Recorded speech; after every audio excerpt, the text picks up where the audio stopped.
All week long here on KVUE, we've been going in depth with the candidates for Austin mayor. Today, we're talking with Mayor Kirk Watson about his push for re-election. And while we focused on homelessness in our interviews here at 5, we also want to take a moment to hear from the mayor about what's next for Austin if and when city leaders approve that long-awaited police contract. Here's what he said during our sit-down last week.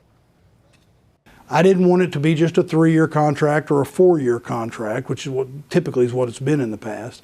I wanted a 5-year contract. And the reason I wanted a 5-year contract is I wanted to send a clear message that we were stabilizing things. And I wanted to send a clear message that if you want to become a part of the Austin Police Department and you want to stay part of the Austin Police Department, you've got some certainty for a pretty good period of time there. I inherited an understaffed police department.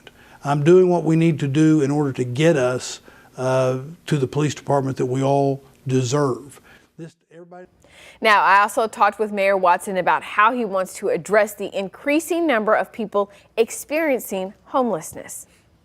And so if you're re-elected, what's the metric that you're going to use to decide and to grade how you're doing on addressing homelessness? Well, you have to go backward a little bit for me to get to that answer. And that is that when I took office, I really felt like how the city was addressing people living homeless was broken. And I think most people thought it was broken. You didn't have to look very far to see we had a broken system. And part of the reason it was broken, in my view, is that those that were addressing the issue focused on just one part of the continuum, and that was the issue of having permanent supportive housing. And I want to be very, very clear.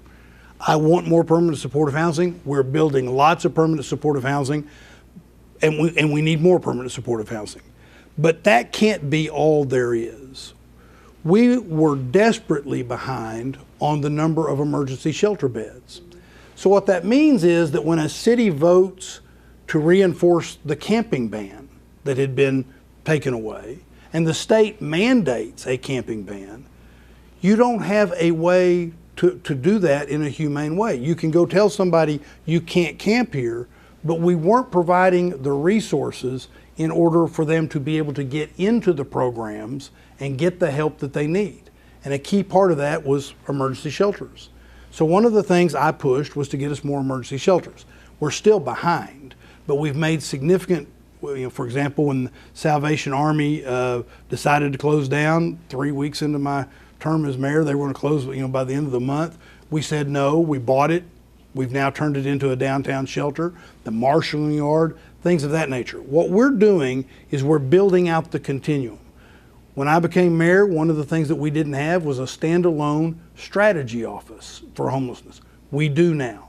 And we're doing a better job of getting people into what we call the HEAL initiative, and that's our bridge shelters, where we're able to take whole encampments and maybe sometimes whole encampments, move them into these bridge shelters because they have community, they're more inclined to do that. But everything from more prevention to emergency shelters, to rapid rehousing, to permanent supportive housing, and our bridge shelters.